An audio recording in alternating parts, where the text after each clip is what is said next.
Bonsoir à tous, bonsoir tout le monde, merci de me retrouver sur ma chaîne Spirit Ostéo, nouvellement arrivé sur la toile de YouTube, on va dire ça comme ça. J'arrive finalement, tardivement, à faire ce que je comptais faire. Je vous avais promis plus ou moins que j'essaierais de le faire aujourd'hui, en fin de journée.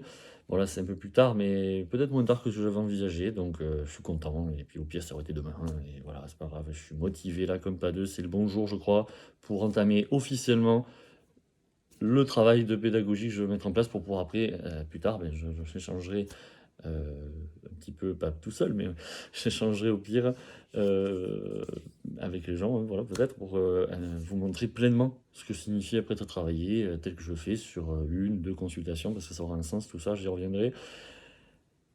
Merci d'être là, je remercie chaleureusement notre cher, Olivier que beaucoup connaissent, hein, sans avoir besoin de préciser le nom. Et merci, merci, merci pour ce que ce que vous m'offrez. C'est trop. Je c'est à croire qu'on est déjà à l'étape d'après, quoi. Vous voyez, il me tarderait presque d'être dans 3 mois dans le futur, vous voyez? Et je remercie Mehdi, merci beaucoup de la chaîne du même nom sur YouTube. Incroyable, franchement, c'est de bons hommes, et franchement, il va y en avoir de plus en plus, j'espère. Alors, ne m'en veuillez pas pour certaines de ne pas m'étendre, de ne pas faire des. Et je dois avancer, je vous dis, petit à petit. Un jour viendra où je ferai large, j'interagirai librement encore plus, même si je le suis déjà, mais comme si je vous connais, comme si je savais à qui j'avais affaire, entre guillemets. Moi, je veux fermer aucune porte. Et il faut voir large, pour l'instant, il faut voir large. Je ne dois pas me sélectionner, même si c'est comme si j'avais l'impression d'avoir déjà atteint un noyau dur que j'espérais plus tard consolider. C'est excellent, j'adore. C'est fantastique. Alors, merci beaucoup, merci pour les abonnés, merci. Et là, au moment où je vous parle, c'est bientôt, on est au 100 là. Bientôt, faites un petit effort là, on est au 100 bientôt. Alors, donc, je voudrais remercier aussi le youtubeur Phil Dowan qui m'a soutenu. C'est même lui qui m'a donné l'idée spontanément. Et je vous le dis, n'oubliez pas surtout, nous sommes tous unis. Merci à vous, merci, merci, merci, merci. Vous pouvez le faire aussi, hein. Ça porte. Allez, tous ensemble, pour, pour la vie. Voilà. Et donc, Phil Doran, que vous pouvez retrouver sur sa chaîne YouTube, que je remercie chaleureusement pour son aide, et il y est pour quelque chose. Et vous pouvez peut-être par curiosité, enfin, voilà, ne bousculons pas les étapes pour certains. Encore une fois, je ne me permets à personne. Et voilà, je dis à Phil, en tout cas, merci encore et à très vite. À très vite, Phil. Bon, donc aujourd'hui, on est censé donc mettre en avant le début du concept que je souhaite vous faire partager, même si je ne reparlerai pas avec autant d'insistance de ce que je mettrai maintenant en place dans plusieurs semaines ou mois. C'est pas le but de faire de vous sur des ostéopathes, mais c'est de comprendre le cheminement. Parce que je suis parti de choix. Il a fallu faire des choix qui s'offraient à moi, et c'est pas si facile que ça. Alors vous avez vu qu'aujourd'hui, je vous avais dit l'autre fois, ça sera peut-être système un peu système D, voilà. Alors j'en profite pour remercier ceux qui m'ont fait la remarque si je parle un peu trop vite, je suis désolé parce que ça se bouscule un petit peu là-haut des fois, et voilà. Alors j'essaye de prendre le temps, c'est vrai que plus ça va aller, et en plus comme aujourd'hui je vais aborder des choses dont je ne parle plus forcément quotidiennement, et donc même plus avec moi-même, je vais devoir ralentir le rythme. Donc je vais essayer de pas faire une vidéo d'une heure, je l'espère, mais voilà, ça serait déjà bien qu'elle fasse pas une heure. Alors vous avez vu, je suis accompagné aujourd'hui, vous avez vu, je suis accompagné de notre cher Oscar qui a servi mes petites démonstrations pendant plusieurs années quand je montrais certaines choses aux gens spontanément parce que j'aime ça, voilà. Alors vous pouvez l'appeler Oscar comme vous voulez. Alors vous voyez ce qui arrive aux mauvais payeurs, hein, mais vous inquiétez pas, il a pas souffert, hein. Non, je plaisante, vous avez bien compris, il s'agit d'un moulage. Voilà. Donc je vais le rapprocher, j'ai 2-3 détails à vous montrer, ce sera plus sympa que peut-être sur un schéma, voilà, ce sera pas très compliqué, ne vous en faites pas. Ça m'aidera, voilà, le cher Oscar qui est de dos, hein, vous avez compris, parce que c'est ça que je veux voir. Alors, comme vous l'avez vu dans le titre de la vidéo, en fait, on va parler d'abord de généralité. C'est quoi généralité? C'est présenter un petit peu l'ostéopathie d'un point de vue, pardon, hein, un peu historique, voilà, pour vous situer où est-ce qu'on en est, parce qu'on se dit ça a l'air intemporel cette histoire, mais en fait, c'est très récent, justement. C'est juste que l'époque va vite, tout s'accélère quelque part, à tous les niveaux. Même si on pourrait avoir du mal à le croire, vu le système de santé qui nous entoure. Alors, après ces généralités, je vais en arriver à parler de l'ostéopathie en France à l'heure actuelle, amener vite fait le lien avec mon école et vous offrir après un avant-goût très vite fait devant les grands concepts qui nous sont exposés là-bas et le choix que j'ai fait pour amener après justement, vous avez vu la deuxième partie du titre, hein, c'est la description de ce qu'on appelle le rythme crânio-sacré ou mécanisme respiratoire primaire. C'est des nuances en fait c'est une nuance de langage, mais c'est un peu, c'est la même chose en fait. C'est juste que moi je préférerais employer rythme crânio-sacré parce que c'est plus en lien avec ce avec quoi on interagit en premier abord, quoi. Donc c'est plus logique pour moi. Enfin bon. Alors, donc d'abord, donc l'ostéopathie, en fait, rapidement, donc on l'a décrit depuis le 22 juin 1874. Pourquoi? Pourquoi on a pris cette date? Parce que le fondateur de l'ostéopathie, Andrew Taylor Still, à Kirksville, dans le Missouri, aux États-Unis, donc ça vient des États-Unis, ça vient pas de. On pouvait faire des liens, je ne sais quel lien, plus ou moins peace and love, je sais pas comment dire autrement, mais j'aime bien dire, non, c'est quand même un peu, voilà. Ça vient de là où il y avait la guerre, là où il y avait des problèmes, et c'est de là d'où émerge, et voilà. C'est pas si anodin peut-être, mais bon, en tout cas. Donc c'est le jour où il a écrit le mot ostéopathie dans son journal de bord, et alors on va considérer que c'est la date de fondation, donc de l'année prochaine, si vous calculez bien, ça fera 150 ans. En 1892 a été fondée la première école, donc pour vous dire, hein, alors je crois que je suis pas sûr qu'il y avait des femmes déjà, je ne me rappelle plus. Peut-être 6 ans, 7 ans après, non, il y a eu des femmes. Enfin bref. En tout cas, le temps que ça arrive chez nous, vous imaginez, donc ça a explosé dans la première moitié du XXe siècle, avec des gens qui ont été connus. Alors moi, je suis pas un pro de la théologie ostéopathique, etc. Je vous dis ce que je sais, parce que c'est comme ça m'a toujours marqué, c'est comme ça. Je le fais sans préparation, hein. Donc je vous dis que la première moitié du XXe siècle, ça a explosé, avec des gens comme William Gardner Sutherland qui ont fait exploser la conception du crânien dans le concept ostéopathique, qui est très important, même si pour moi, un peu comme tout, c'est très, très, très poussé, mais bon, pour moi, pas assez rationalisé. Après, c'est toujours pareil. Moi, j'apporte ma petite pierre à l'édifice, je ne dis pas que ce qu'il dit est faux, surtout pas. C'est grâce à ça que j'ai compris ce que je veux vous dire. Plus tard, pas forcément aujourd'hui, hein, bien sûr. Alors, donc, on peut dater l'arrivée, je pense, de l'ostéopathie début des années 70. Vous pouvez connaître des ostéopathes qui ont été diplômés au début des années 80, qui étaient des gens qui avaient fait d'autres formations, kiné principalement, parce que c'est ce qui était le plus, soi-disant, le plus à même de faire le lien en France, à tort, hein, bien sûr. Et du coup, ils abandonnaient tout, certains, voilà, hop, et après ils rebasculaient, ils ont fait une période de transition, peut-être, je sais pas, pour tous. Bon. Et après, ils sont devenus certains vieux ostéos, ils étaient kinés avant. Et bref, donc tout ça pour en arriver à la fondation. Alors, pardon, on va parler de mon école après, mais en tout cas, pour vous dire, ça va vite quand même. Ça va très vite. Et beaucoup de choses avaient été déjà fouillées, beaucoup de choses avaient déjà été explorées, mais eh ben, très vite, je pense. Alors, je pense que ça n'a pas dû mettre une éternité à arriver, mais bien sûr, par le biais anglo-saxon, ça arrive en Angleterre, boum, la France pas loin. Et après, les écoles françaises ont commencé à se démarquer tout en. Alors, je pense pas inventer fondamentalement des choses, même s'il y a eu, je pense, une ostéopathe connue à Bordeaux, Viola Freeman de mémoire, qui était à Bordeaux, qui elle s'est spécialisée après dans l'enfance, elle est surtout reconnue pour ça. Enfin bref, bon, ça c'est, je vous parle de ça, donc on a dû démarrer dans les années 50, un truc comme ça, je pense. Donc déjà, bon, il y avait des traces de ça. Bon, alors tout ça pour en arriver à, à, à l'ostéopathie en France. Bon, déjà la reconnaissance de l'ostéopathie, c'est qu'en 2002 officiellement. Et les décrets c'était en 2000, la loi pardon, a été votée en 2002. Et le décret d'application de la loi, excusez-moi, ça a été voté en 2007. 2007 seulement. Et du coup, donc moi je suis rentré à mon école tout gentiment. C'était la même année. C'était la même année, en 2007, à l'école, donc je suis de Toulouse. Je suis de Toulouse. Donc j'ai passé toute ma vie, hein, et donc ma famille est en partie originaire du Lot, d'où le lien. J'ai passé une grande partie de mes vacances toujours dans le Lot, etc. Donc d'où le lien que j'ai pu faire facilement avec au moment de me lancer. Donc l'école a été fondée en 2002 à l'école de Toulouse de la Beige, donc je suis issu de l'Institut toulousain Institut Toulousain d'ostéopathie, donc c'est à côté de Toulouse, c'est Toulouse en fait. Et donc vous trouvez le site même sur internet si vous voulez vérifier. Et du coup, donc ces écoles-là n'étaient même pas, au moment où je suis rentré, officiellement reconnues même par l'État. Bon, vous allez me dire quoi? Oui, mais en fait, il faut rentrer dans le système pour le changer aussi, malheureusement, hein, on n'a pas besoin d'eux.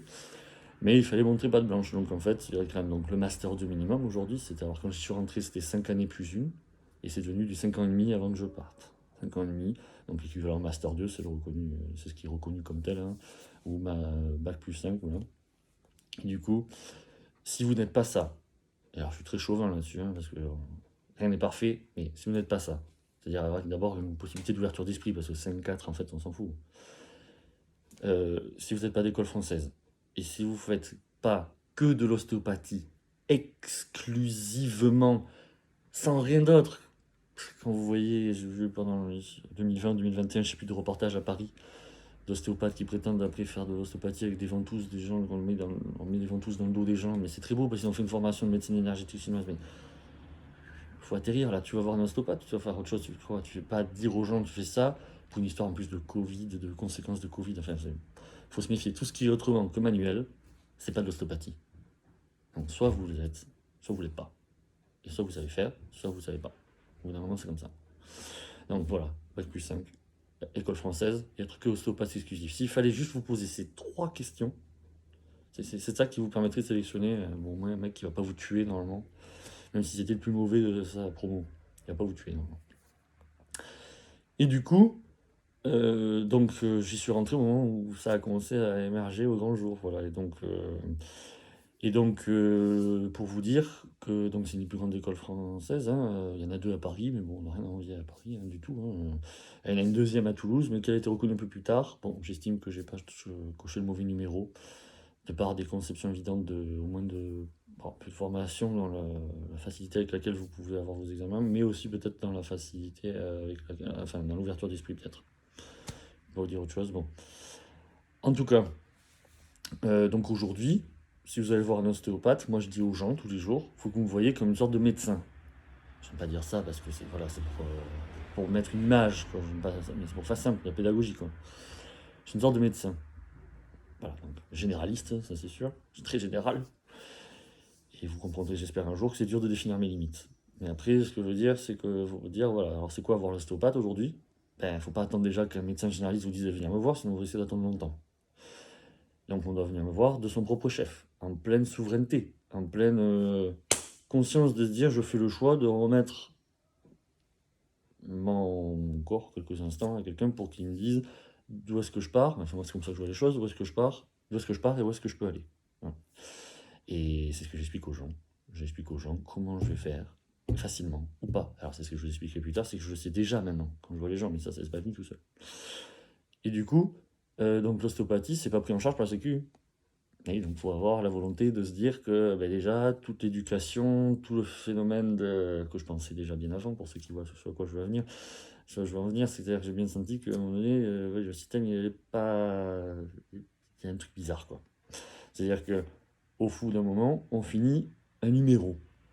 Voilà, donc on vous dit, c'est comme ça que tu dois procéder. À tel moment, tu vas voir le pédiatre si tu veux parce que t'es petit.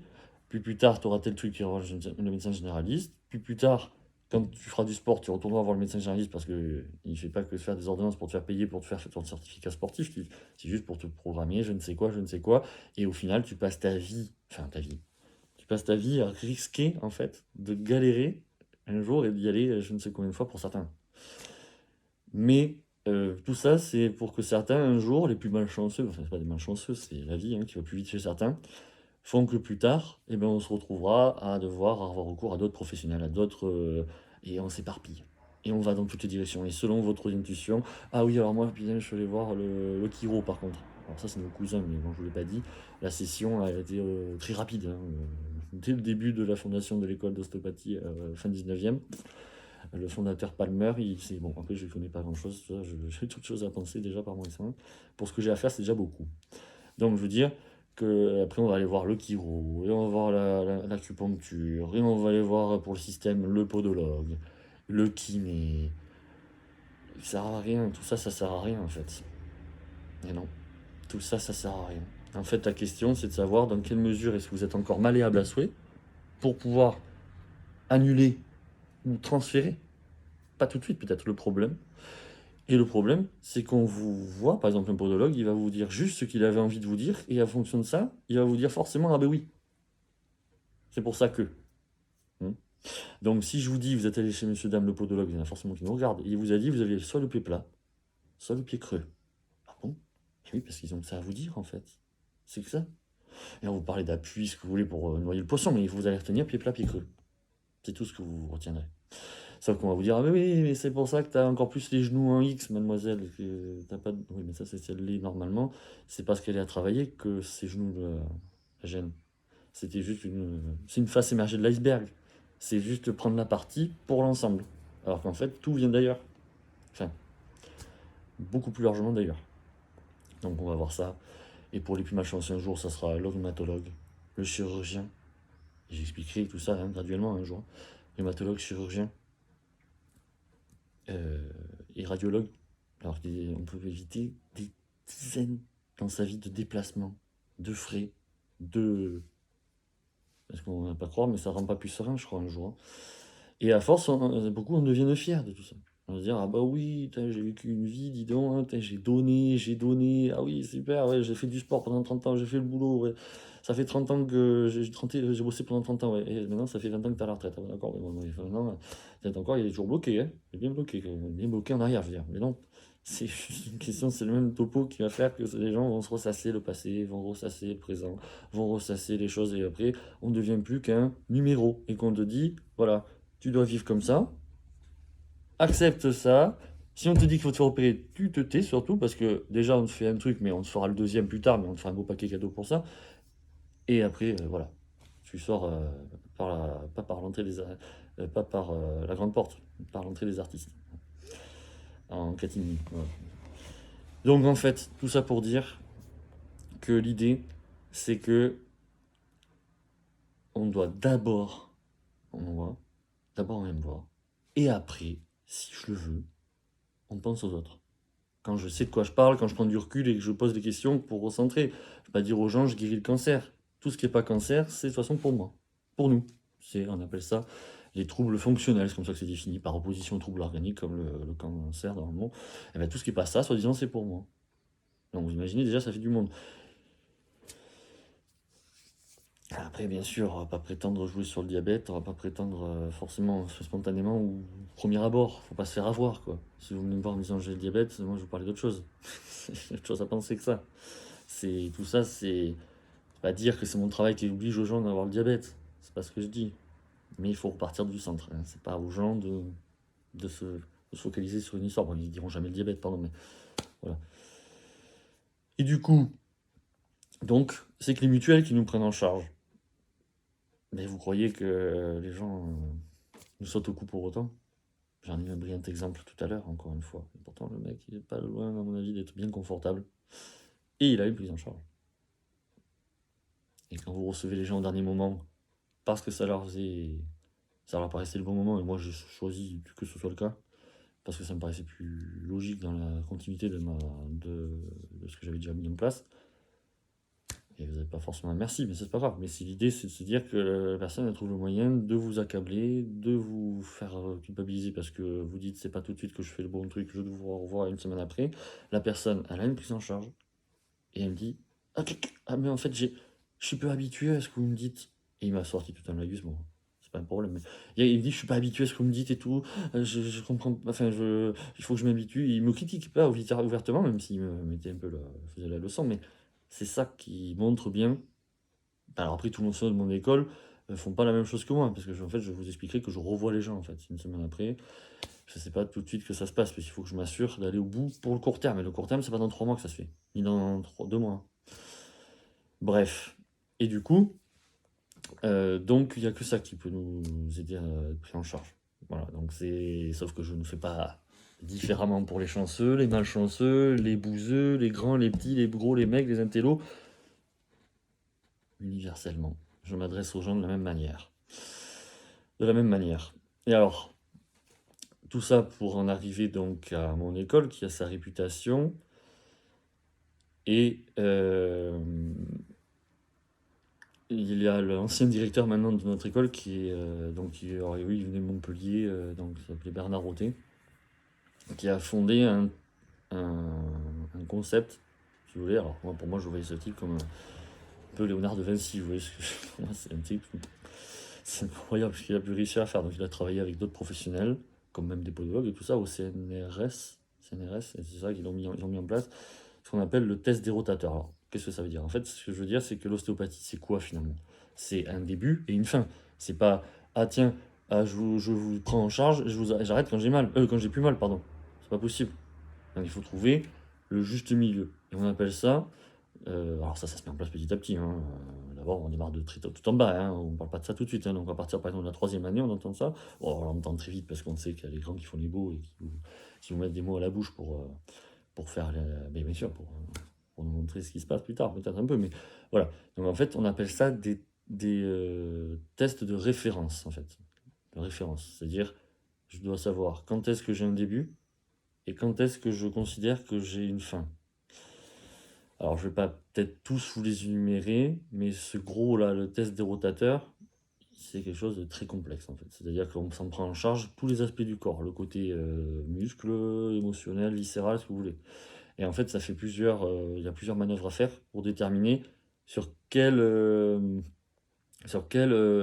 système on va plutôt porter son questionnement. Mais selon la réponse que vous allez obtenir, vous allez pas du tout, même quelqu'un qui vient de notre école, tout ça, pas du tout envisager du tout les mêmes choses. Ah, c'est pas possible. C'est pas possible. Alors en fait, le test des rotateurs, c'est bizarre parce que pour moi, la réponse, elle est dans l'explication qu'ils nous ont toujours donnée, c'est qu'il est aléatoire. Et ça, c'est pas moi qui l'ai dit. C'est, quand on nous l'a enseigné, j'ai toujours retenu ça. Il est aléatoire selon le patient, au moment où vous le faites, la personne qui le fait. Pourquoi? Parce que eh bien, en fait, je vais vous expliquer que, parce qu'à mon avis, c'est pas le meilleur. Pour être objectif, en fait. Alors, on en a d'autres. En fait, si vous voulez,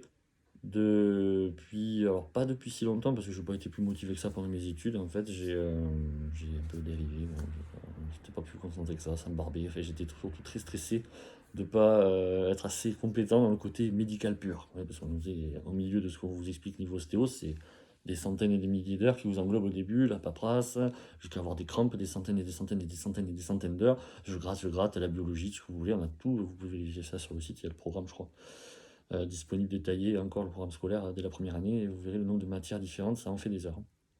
Bref, donc tout ça pour dire que, eh bien, euh, depuis donc environ, environ la mi-cursus, donc bon, je dirais pas que ça m'a attiré, mais disons que j'avais bien retenu l'idée qu'il y avait un paramètre qui est décrit, et pas que par nous, dans toutes les écoles de France, on en parler, mais qui est rangé souvent à la catégorie d'outils, d'outils sporadiques, éphémères qu'on va utiliser pour une raison. Alors, je n'ai pas d'exemple parce que moi, j'ai pas eu l'occasion de retenir ça à l'époque, donc c'est pas comme ça que j'ai pensé. Donc après, mais je veux dire par là que ce paramètre, en fait, eh ben c'est, excusez-moi, on vient de faire presque avec les généralités, donc vous voyez, on arrive déjà à ce que je voulais vous présenter tout à l'heure. Excusez-moi, j'ai pas, vous voyez, déjà, je réalisais pas là. Donc je veux dire, c'est ce qu'on appelle le rythme crânio-sacré. Et qu'est-ce que c'est ça? Eh bien, ça, en fait, c'est ce qui, en permanence, qui que vous soyez comme ostéopathe, va déterminer la capacité déjà à intégrer le traitement que l'on vous fait. C'est-à-dire, si ça va pas, ben, t'as toutes les chances qu'en fait, alors je sais pas comment ils travaillent les gens, mais en tout cas par rapport à notre travail à nous, qui vous allez le voir bientôt, prochainement, et pas peu visible, même pour tout le monde, hein, vous allez voir, eh bien, ça marchera pas. Ça ne marchera pas. C'est-à-dire que même si la personne, à un moment donné, a intégré quelques secondes ou quelques dizaines de secondes avant de vous jeter le boulot, c'est juste de la loterie après. Mais ça ne marchera pas de manière fluide et sereine et certaine. Alors, qu'est-ce que c'est que ce... Ben, en fait, imaginez-vous quand vous parleriez de la médecine générale, on vous dit, vous arriveriez chez quelqu'un, il est censé, et encore je dis bien censé, vous voir en vous disant bonjour d'abord, bien sûr, mais en vous prenant après ce qu'on appellerait la tension, la pression artérielle, ce genre de truc, vous voyez.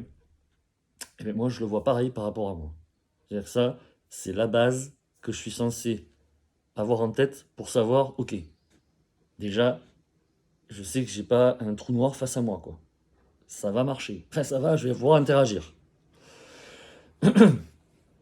Alors, et c'est ça, c'est le rythme crânio-sacré. Alors pourquoi est-ce qu'on appelle ça crânio-sacré? Ben, parce que ça concerne, d'abord le crâne, et ça va jusqu'au bassin. Donc c'est ce qu'on appelle l'os du sacrum. C'est l'os du milieu du bassin, l'os sacrum aussi. Alors je vais bientôt allumer la lumière, vous m'en pas, j'ai pas calculé l'heure. Hein. Et je crois qu'on y voit bien encore. Alors, en fait, tout ceci, ça a émergé dans la première moitié du XXe, c'est là que ça a explosé, beaucoup de conceptions ont explosé à ce niveau-là, les Américains, bien sûr, toujours en première ligne, hein, pour ça.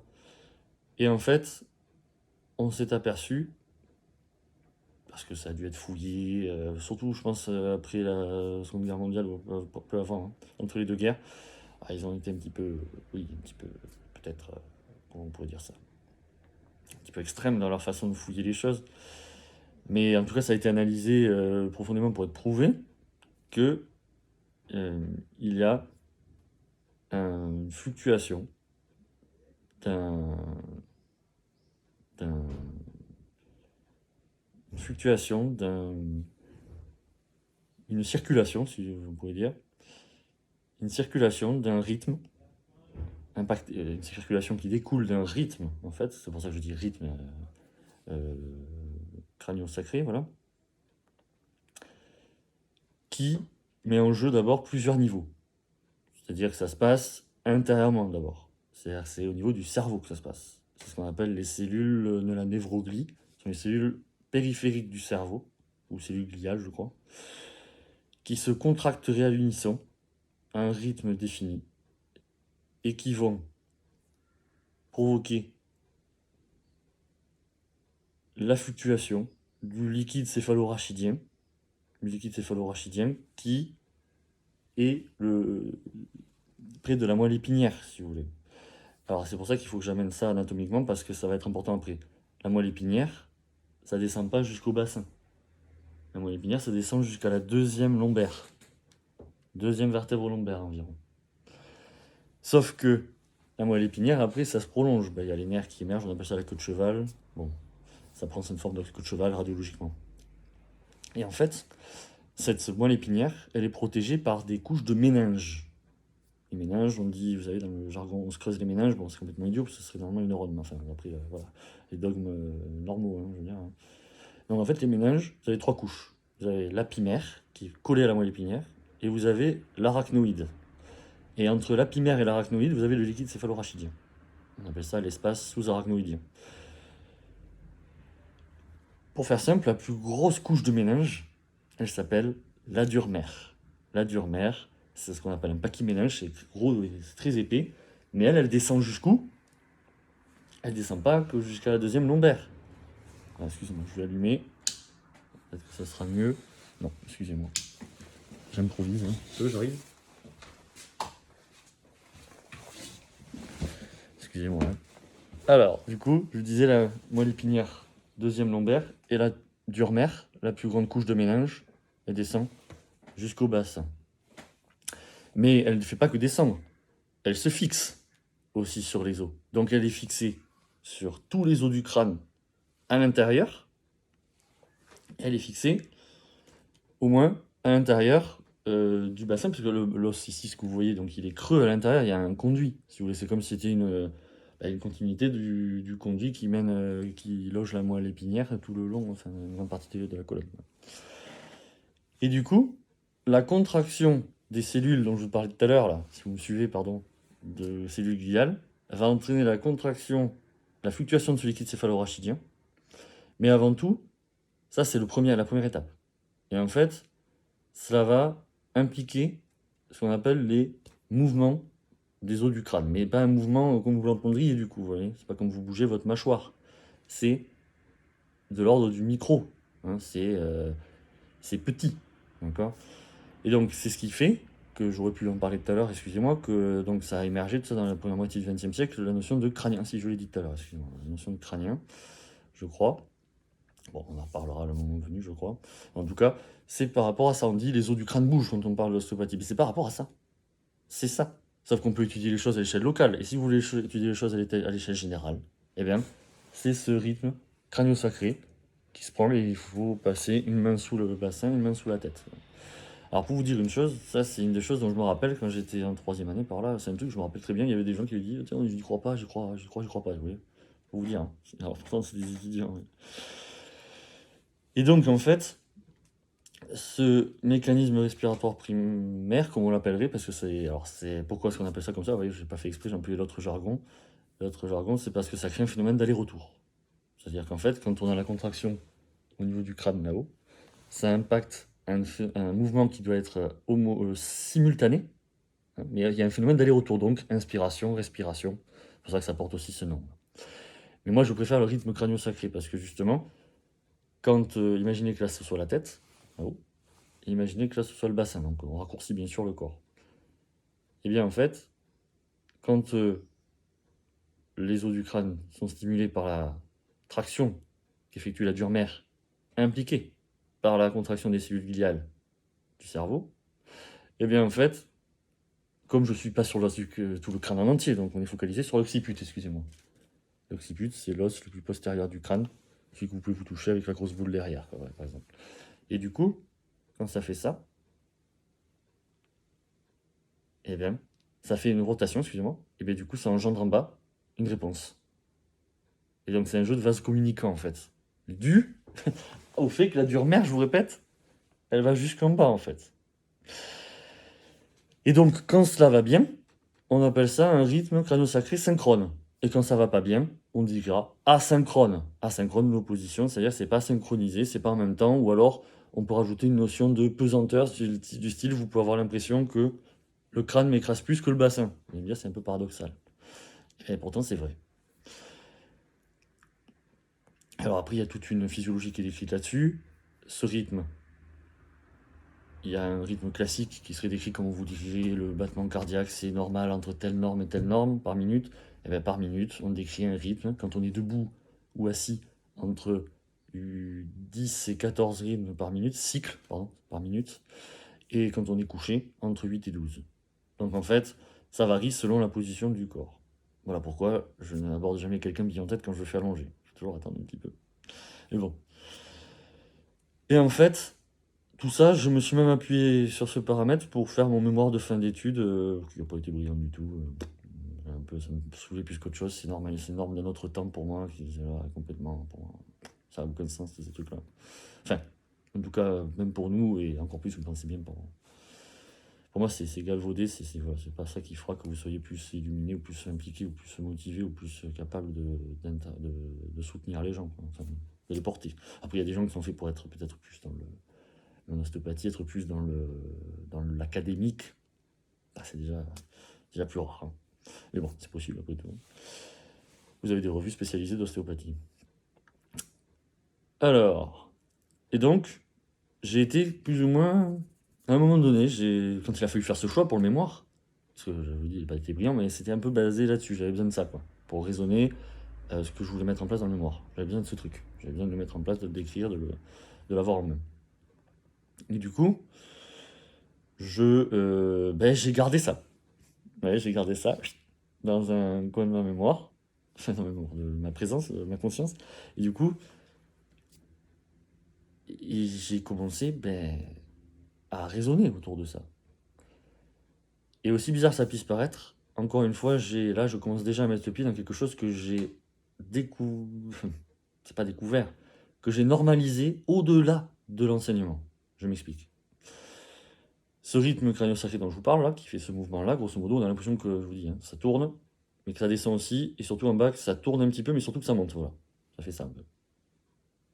Voilà. Et bien en fait, ce rythme, il ne peut être altéré que par un certain type de problème. Que même l'école vous voyez, par exemple, les problèmes classiques qu'on définirait dans les problèmes ostéopathiques, on appelle ça des dysfonctions. Enfin, ça, c'est le terme, voilà. Et je vous dis, à l'autre école de Toulouse, ils emploient déjà même pas le même terme. Parce que j'ai eu des potes qui ont intégré mon école, qui ont échoué, qui sont partis à l'autre école très vite, ce qu'ils auraient peut-être pas dû, tout ça parce qu'ils voulaient pas perdre une année, hein, c'est complètement idiot. Et enfin bref, en tout cas, ils n'employaient pas du tout le même terme. Je me rappelle juste, on avait discuté une fois, je me rappelle très bien. C'était pas du tout le même terme, pour vous dire. Bref, donc en tout cas, ça qu'on appelle une dysfonction. Vous avez plusieurs catégories, et notamment la plus évoluée qu'on appelle la dysfonction traumatique. Alors traumatique, ça veut dire qu'on te fait croire que c'est qu'il faut que tu aies fait je sais quoi dans ta vie, une chute, un accident. Ben non, c'est ce que je vais expliquer plus tard, c'est pas du tout vrai en fait. C'est classique en fait.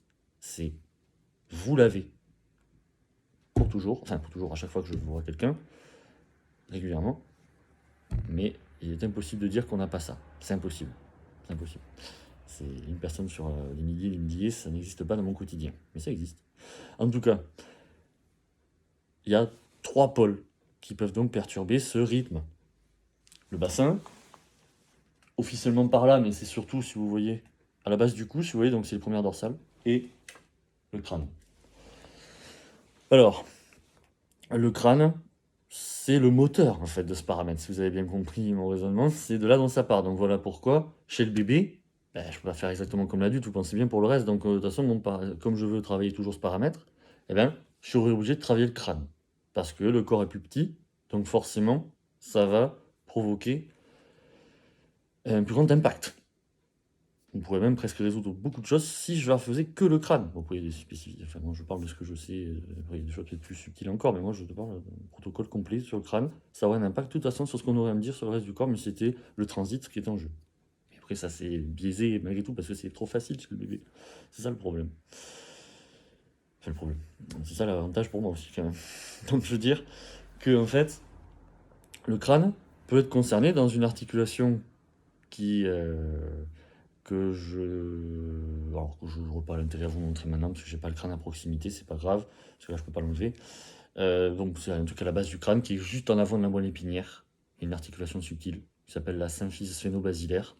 On appelle ça SSB dans notre jargon, symphyse sphéno-basilaire. Bon, c'est le jargon le plus actuel parce que la nomenclature anatomique de certaines choses a changé quand je suis rentré en école en 2007.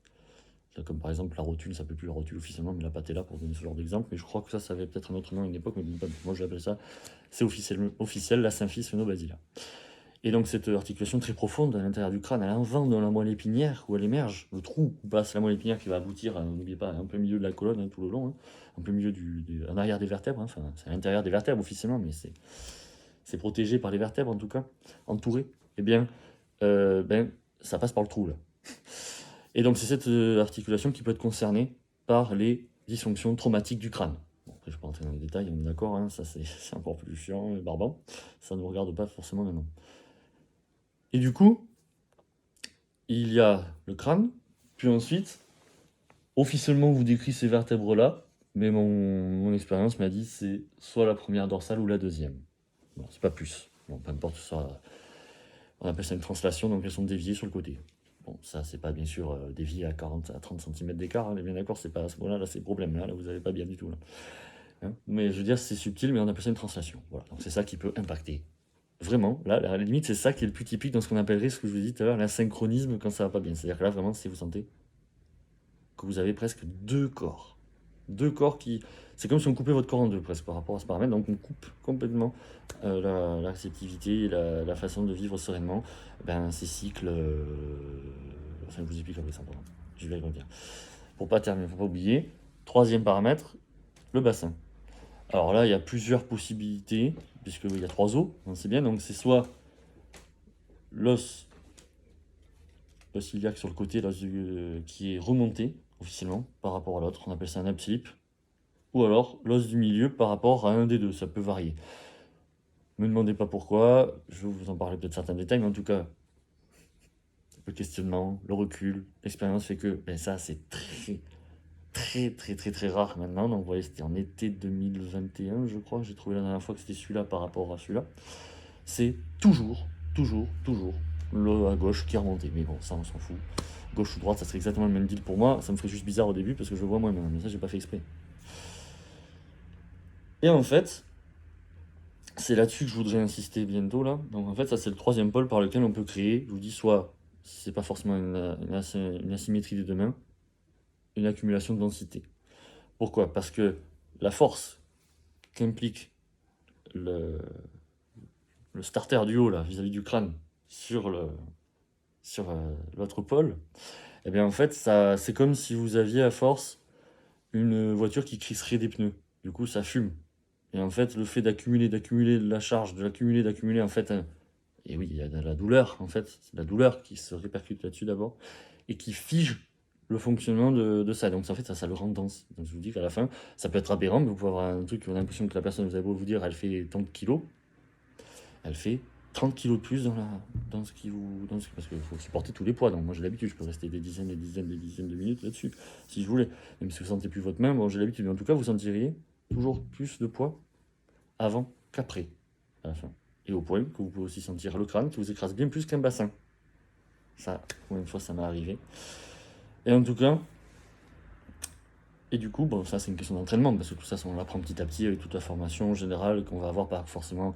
Oui, vis-à-vis du crâne, ça y participe un peu, mais sur d'autres choses dont je reparlerai, mais sur lesquelles je ne rentrerai pas forcément dans les détails, parce que c'est très galvaudé et c'est très c'est trop sectorisé sans jamais voir assez large. Et donc c'est pour ça que ce paramètre est supérieur au fameux test des rotateurs pour moi, parce que ce test des rotateurs est biaisé, du coup, quand le système informationnel du corps n'est pas opérationnel. C'est-à-dire que même si vous n'aviez, à la limite, il pourrait correspondre, ce test des rotateurs, si vous n'aviez pas ces pôles qui étaient en jeu avec les dysfonctions traumatiques, hein, c'est-à-dire les plus sérieuses sur une nomenclature. Hein. Vous n'allez pas mourir tout de suite, ne vous inquiétez pas, c'est pas ce que je veux dire. Tout ça, c'est la répercussion après sur cet ensemble qui va faire que l'on va impliquer des systèmes comme le sommeil. Voilà. Donc, j'en parle maintenant du sommeil, avant de rentrer dans les détails qui vont faire déjà la prochaine étape plus ou moins de ce que je veux faire, mais pas trop maintenant, je vous dis, ça sera dans une prochaine vidéo, on va aborder. On va aborder lui, et je vais vous montrer carrément que ça envoie du lourd, et carrément que ça se voit carrément ce qui se passe là-dessus. Et en photo, je vais vous le montrer s'il vous plaît, et vous allez voir, bon, l'anonymat sera bien conservé, vous inquiétez pas, parce que c'est pas une photo d'ici, c'est une photo tout en bas des pieds, vous allez vite comprendre. Et du coup, donc le sommeil, pardon. Et en fait, ce paramètre qui circule qui est lié par la fameuse Durmer, encore une fois, la Durmer n'est que la version grandiose de cet ensemble. Et en fait, il faut que vous voyez du coup cet ensemble comme une sorte de grosse articulation. C'est une seule articulation. À chaque articulation, il y a un liquide articulaire à l'intérieur. Ben, c'est le liquide céphalo-rachidien. C'est l'équivalent. Et après, ben, bien sûr, il y a des os en jeu, bien sûr. Hein. Et du coup, alors, je vous reparle d'abord du crâne. Et bien, le crâne, cette Durmer, pardon, a tout un tas de... Donc, rappelez-vous que cette Durmer est à l'intérieur des os du crâne, pas sous le cuir chevelu, c'est à l'intérieur, du crâne. Et en fait, donc elle a des ramifications sur les os du crâne, elle arrive devant ici, et elle se dédouble ici pour revenir en arrière. Elle ne peut pas aller devant sur la face, si vous voulez. Elle fait un demi-tour, grosso modo, et après elle revient en arrière, elle se double. Et ça aura son importance plus tard, pour, je vous le dis en avant-première, pour des fameux mots de tête que souvent ils sont décrits là, moins typiquement là, mais bon, peu importe, ça c'est le lien anatomique précis, mais après bon, j'en parle plus forcément de ça, c'est juste qu'on n'a pas obligé d'avoir quelqu'un qui nous dise « Ah, j'ai mal à la tête là ». Et si c'est une visite pour lui, non, c'est par l'insertion de cette Durmer sur les os, sur l'os, une partie de l'os frontal, l'os du front, quoi. C'est à l'intérieur, il y a notre relief osseux particulier, et sur lequel s'insère cette Durmer. Et du coup, cette Durmer, une fois qu'on est 100% dans le crâne là, hein, donc vous prenez la Durmer du crâne, et bien en fait, à l'intérieur du crâne, qu'à l'intérieur du crâne, vous avez des dérivés de cette structure. C'est-à-dire c'est comme une Durmer, mais en plus local. Et en fait, je vous en reparlerai, tout ça se juxtaposera un jour. Et bien en fait, ce sont des dédoublements de cette Durmer. En fait. Donc vous avez, je vous cite des exemples. Alors je vais en oublier parce que j'ai pas révisé, il y en a 4. Donc la tente du cervelet, la faux du cerveau, ça c'est le plus connu. Tente du cervelet, faux du cerveau, tente de l'hypophyse et faux du cervelet. En plus, il y a 2 jours j'y avais réfléchi, je crois que je n'avais pas retrouvé. Magnifique. Merci. Merci moi-même. Alors du coup, ces 4 structures là, que je ne vais pas vous reciter, et eh bien en fait, notamment quand vous parlez de la glande d'hypophyse, d'où le nom que j'ai donné, la tente de l'hypophyse, vous voyez tout ça, donc c'est cette glande qui sécrète les hormones du sommeil, qui sont impliquées dans le sommeil. Donc au bout d'un moment, vous voyez, on part de quelque chose de général, et on en arrive à l'implication du trouble du sommeil, en fait, dans tout ça. Et je vous parle juste allez, on va faire simple, juste du rythme, des cycles qui s'enchaînent, et du fait que vous ayez une nuit constructrice, enfin réaliste, et pas vous picorez d'un côté, vous picorez au milieu, et vous picorez plutôt à la fin, à 10 h du matin, vous voyez. C'est ça, c'est pas ça, une nuit constructrice. Et en fait, c'est ce qui m'a amené, ben, quand je me faisais la main, à questionner systématiquement, pendant des années, tous les jours, j'ai parlé aux gens du sommeil. Et en fait, ça, c'est pas moi qui le dis, hein, c'est vraiment, on dit, normalement, on décrit, le rythme cardio-sacré, ça impacte le sommeil. Mais sauf qu'on m'a pas appris à le fouiller. C'est moi qui l'ai compris. Et du coup, j'ai très vite compris, grâce à l'organisation qui est la mienne, à la rigueur, hein, que ça crée donc les troubles du sommeil. Insomnie, donc on a du mal à s'endormir, en fait. On se réveille la nuit, on est fatigué après manger, et on a envie de faire la sieste. Ben oui, conséquence de la capacité à récupérer la nuit. Et en fait, donc le sommeil, c'est directement impliqué dans ce paramètre. Ça, c'est le plus facile, c'est le plus logique, c'est ce que je vous dirais spontanément. Si je vous parlais de rythme cardio-sacré, je vous dis quoi? Je vous dis sommeil. C'est d'office. D'office. Donc vous voyez déjà le lien. Alors voilà, j'ai terminé avec cette histoire. Alors, et du coup, tout ça pour en arriver à l'idée que ce paramètre, il existe déjà chez tous les vertébrés. Déjà, il existe chez votre chat, votre chien, la baleine bleue même, ça m'a toujours fait rire quand j'ai pensé à ça. Toujours la baleine bleue, vous imaginez là, le truc. Et voilà, c'est pareil. Il y a un haut, il y a un bas. Toutes les choses se passent avec cet ordre-là. Et c'est comme ça que je travaille mon chat récemment. Alors, à mes risques et périls, bien sûr, parce que voilà. Mais disons que je le travaille comme un bébé. J'ai le choix, parce que je ne prétends pas faire aussi bien pour le bassin du chat, vous voyez. Donc, je travaille directement ce paramètre. Et alors là, c'est ce qui aura un lien. Alors ça, je suis en train de réfléchir quand je vous en parle. Peut-être qu'avant d'aborder cet endroit, je préfère en parler maintenant. Du bébé. Alors en fait, le bébé, euh, comme je vous ai dit, mais ça on en reparlera peut-être un jour quand j'en parlais des bébés, hein, c'est pas ça le truc, c'est juste pour vous faire comprendre que eux, ils sont pas osseux, ils sont tout mous, puisqu'ils sont plus sortis de l'usine. Alors bébé, admettons avant 2 ans, hein, nourrisson, avant 2 ans. Ben, je peux pas, théoriquement, je veux pas le travailler comme un adulte. Donc en fait, qu'est-ce que je fais? J'applique le même principe qui est ce raisonnement-là, mais chez l'adulte, ça prend une autre forme. Parce que je vous ai raisonné avec ces 3 pôles, notamment. Eh bien, ce que je pourrais trouver chez l'adulte, à ces 2 pôles au moins, eh bien, je vais le corriger sans même toucher l'os. Juste en travaillant directement ce paramètre, en fait. Parce que tout est mou. Donc tout est un dérivé de tout. Ça, je ne l'ai pas dit, mais comme je vous disais, il y a les dérivés de même structure, parce que la dure-mère, ça se dédouble quasiment avec ses autres structures équivalentes pour le crâne, qui impliquent les hormones du sommeil après. Eh bien, quelque part, à l'échelle de tout l'ensemble du corps, de toutes les structures, au début, tout est un dérivé tout est en devenir. Tout va devenir un épaississement de la structure la plus proche. Je vous donne un exemple. Plus tard, chez l'adulte, si vous avez une rupture d'un ligament, on peut très bien avoir une opération qui consiste à prendre des fibres d'un muscle, on les sort du muscle, on les met sur le ligament, ben les fibres vont plus du tout avoir la même couleur après, elles vont changer, elles vont se transformer en ligament. Parce qu'on a coupé la vascularisation, donc vous voyez, c'est comme un dérivé quelque part aussi. Il suffisait juste d'avoir le sang en plus et ça donnait du muscle. Un truc, voilà. Donc, pour vous donner une idée, ça se retrouve dans cette idée que j'ai un peu perdu. Oui, donc, oui, que chez le bébé, c'est plus facile parce que c'est tout mou. C'est tout mou. Donc, en fait, au lieu de travailler l'os, le pauvre, en fait, je peux travailler directement ce paramètre. Et je dis aux parents, tout se base là-dessus. Bon, je l'ai fait encore récemment. Alors, le plus dur, c'est qu'ils sont pas contents, donc c'est chiant. Parce que ça bouge, mais pas maintenant. Ça bouge quand je fais le crâne. Parce que comme ils sont plus petits, je vous l'ai déjà dit tout à l'heure, je suis obligé de travailler le crâne. Voilà, je suis obligé de travailler le crâne. Et du coup, le crâne, c'est ce qui va me permettre, avec bien sûr la notion de ce paramètre, d'impliquer très facilement mais chez les bébés le sommeil. Parce qu'eux, ils peuvent pas avoir mal au dos. Si vous pouvez parler, vous ne direz pas j'ai mal au machin, j'ai mal au cou. Enfin, même que si vous diriez torticolis du nourrisson si vous préférez, mais fondamentalement, il y aurait toujours autre chose. Toujours autre chose. Il y aurait je peux pas dormir, j'ai envie de dormir le jour, fais pas suer, j'ai envie de péter, mais je peux pas péter parce que j'ai trop de gaz et de toute façon je peux pas marcher pour les évacuer, pour m'aider. Voilà, en gros, il vous dirait que ça. Parce que lui, il traduit la chose à un niveau plus viscéral. Si je fais viscéral, je veux dire par rapport aux pensées, au cerveau, par rapport au sommeil, par exemple. Voilà, pas trop rentrer dans les détails, ça on en parlera peut-être un jour. Voilà, je veux pas trop aller loin, là, maintenant que j'y suis. Donc je veux dire par là que le bébé, je suis obligé de travailler ce paramètre directement. Et donc pendant des années, chaque jour, chez les adultes, eh ben, je prenais ça en main pour m'assurer que par 1 + 1 = 2, j'ai le corps sur les rails, pour pouvoir avoir une chance de voir l'évolution. Et après, bien sûr, j'ai attendu, j'ai fait des expériences, en fait, sans le vouloir.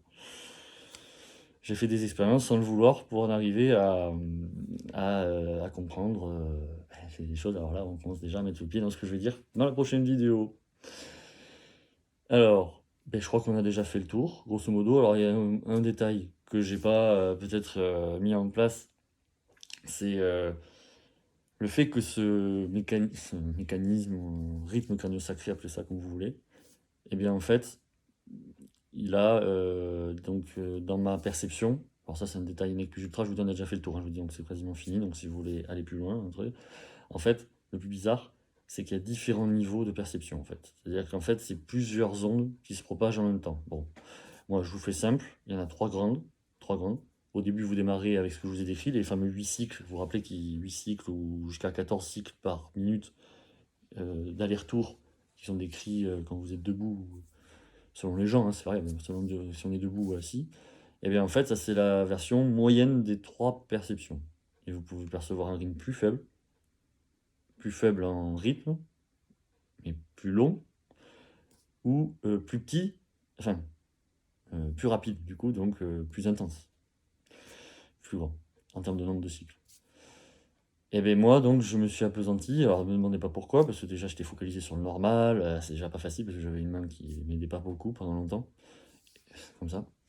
Et après, quand tout s'est débloqué, ben, en fait, c'est quand je sais pas pourquoi. Un beau jour, à force de me parler, allez savoir, c'était très bizarre. Un beau jour, ben, j'ai pu percevoir le rythme le plus lent.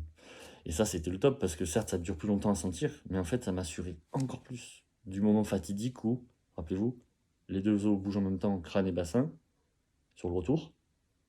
Hop, inversion, et on passe de nouveau à l'aller. Voilà, c'est là que souvent j'avais la certitude de ce que je sentais. Et ça m'a aidé vachement par rapport à ça, quoi. C'est on appelle ça la grande marée. C'est ce que j'ai utilisé pour me faire la main.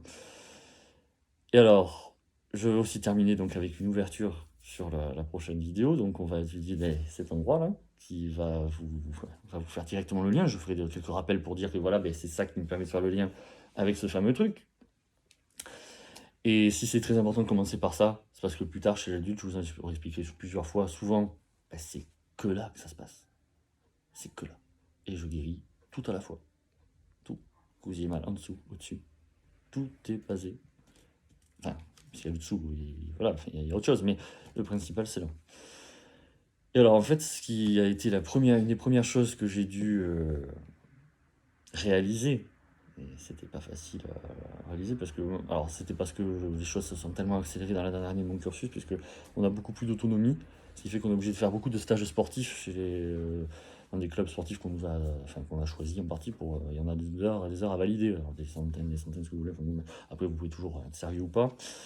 Voilà, donc ce que je veux dire par là, c'est que je me suis aperçu à la longue, en prenant les choses en main, où je commençais à avoir de l'autonomie, j'avais un club de rugby à côté de chez moi à Toulouse, où j'avais des gens qui venaient me voir de plus en plus très vite, rien que pour moi, alors ça n'arrivait pas aux autres, c'est vrai, hein.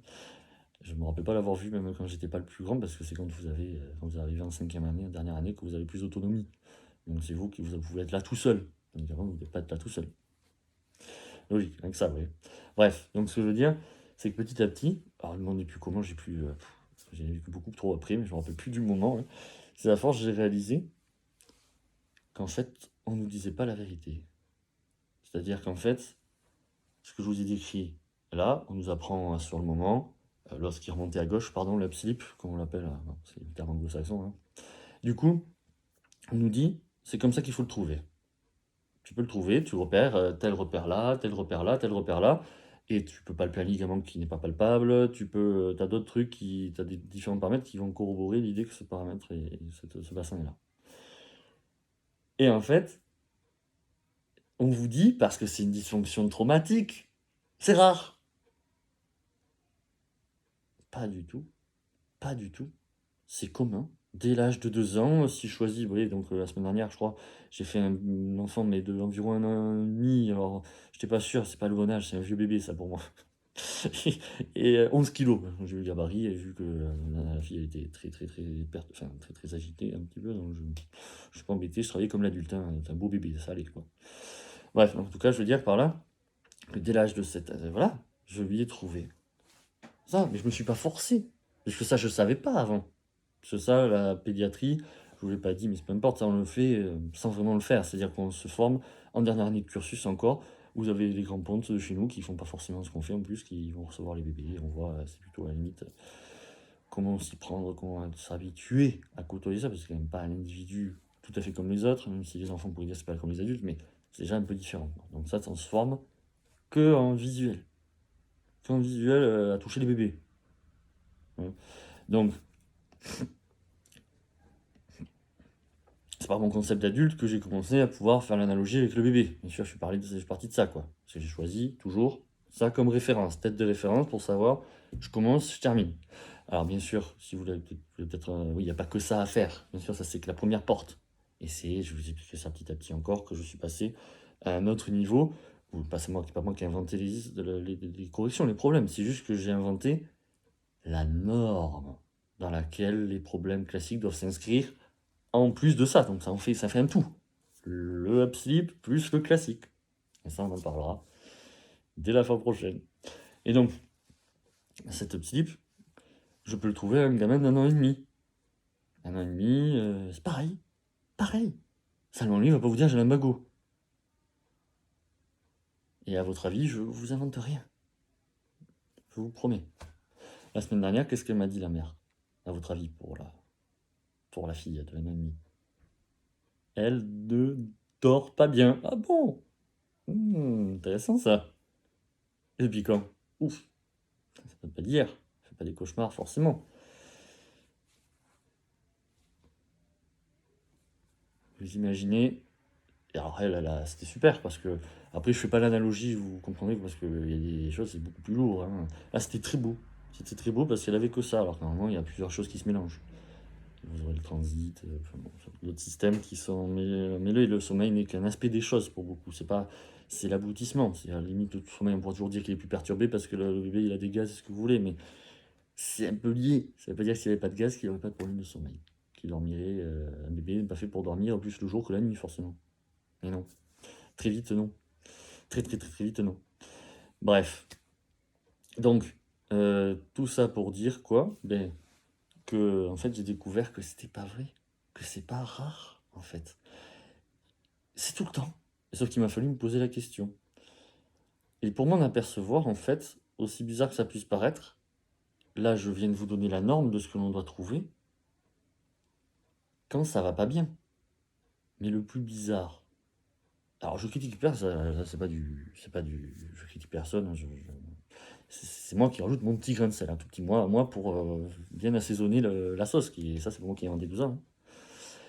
Mais moi, j'ai réalisé que si on pouvait définir le bassin en étant pas bien, ben en fait ça veut dire que je devrais pouvoir le définir en étant bien. Alors bien, ça voudrait pas dire d'abord parfait. Je dis d'abord juste sans le gros. Et donc j'ai défini une norme que je retrouve chez tout le monde. Quand il n'y a plus ça, je le sais. Quand il y est, je le sais. Et j'ai plus besoin de faire autant qu'avant. Je le sais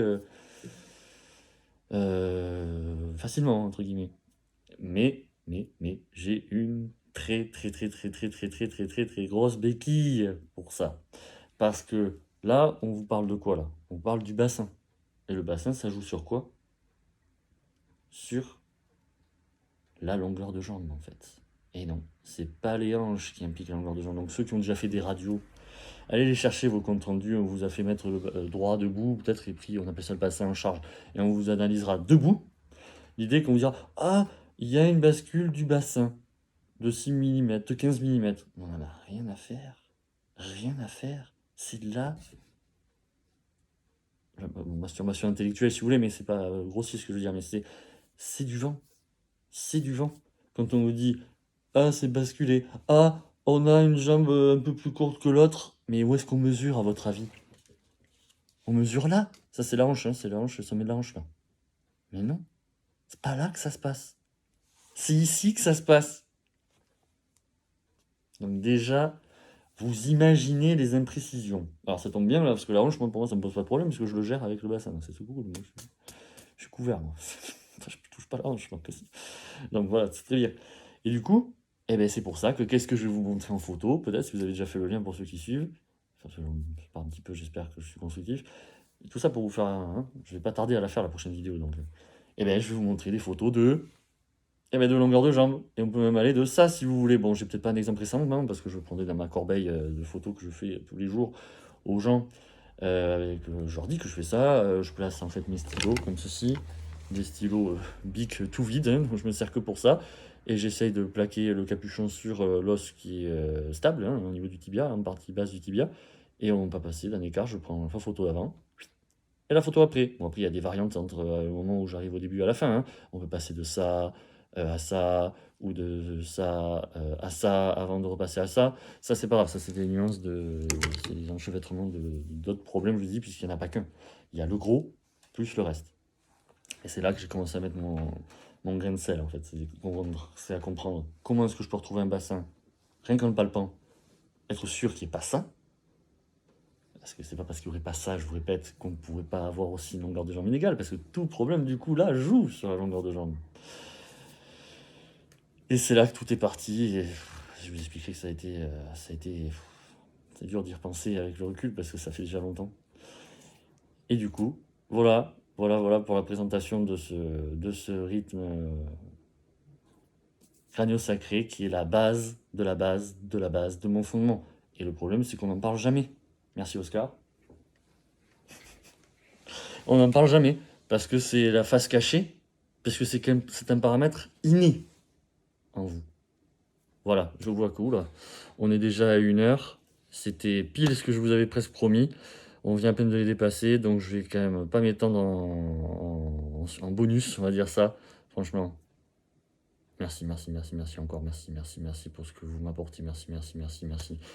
C'est un bonheur.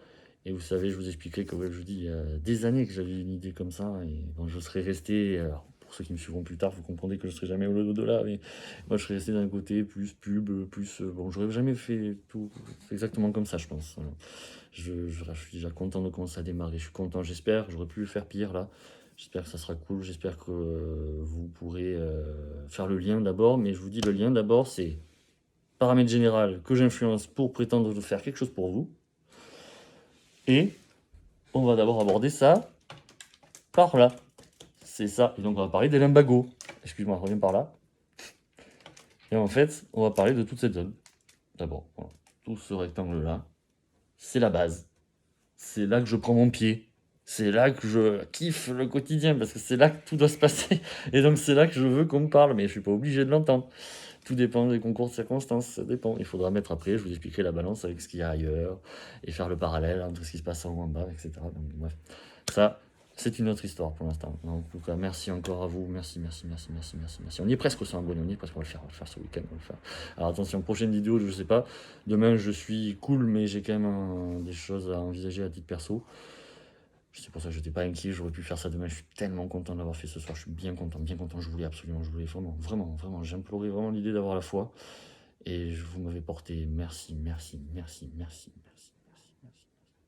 Et du coup, ben j'espère au pire samedi, ce week-end, voilà, on va parler des lumbagos, lombalgie, enfin ce que vous voulez, tout ce qui correspond au fameux rectangle, là, le 16 neuvième, là, pas 16 neuvième, un peu plus large, quoi.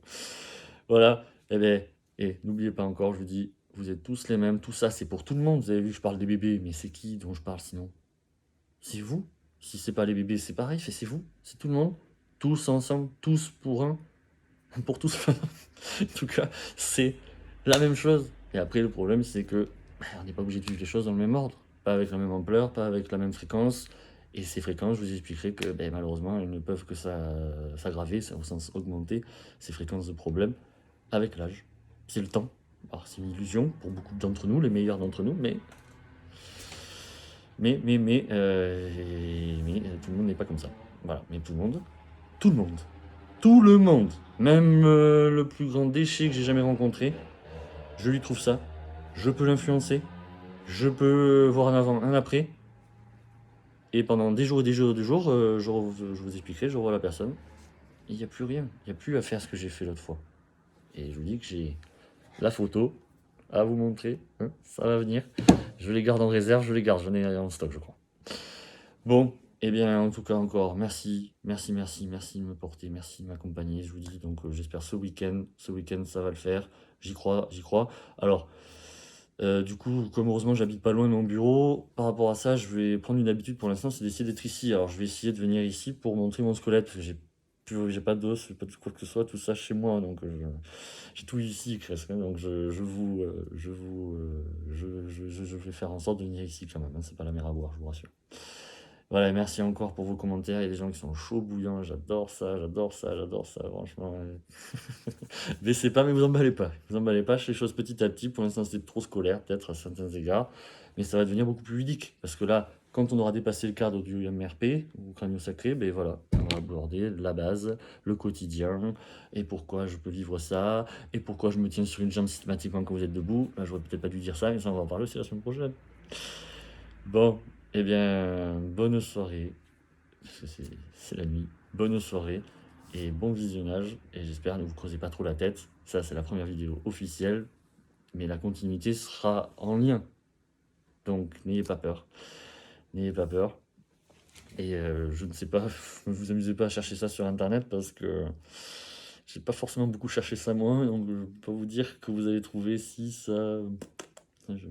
Des schémas, peut-être, oui, c'est ça. Ou à la limite, vous pourrez trouver des schémas qui illustrent ça, la rigueur, si ça me parle. Mais vous nourrissez pas de plus, je vous dis, et encore, il y a des détails, j'étais un petit peu, parce que bon, je mentalise malheureusement hein, les choses, donc j'ai réfléchi à certains détails que j'ai abordés au premier niveau, c'était par rapport aux détails des différents types de perceptions, des différentes fluctuations qui sont plus ou moins grandes en fonction du rythme.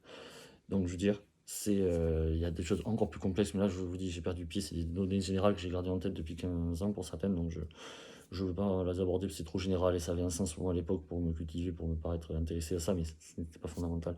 Le gros, je vous l'ai dit, vraiment, le gros, je vous l'ai dit, c'est très bien. Pour l'instant, je pense que c'est bien. Et ça va nous porter sur maintenant que cette base est posée, je pourrais faire appel à ça à ma guise, si je le voulais.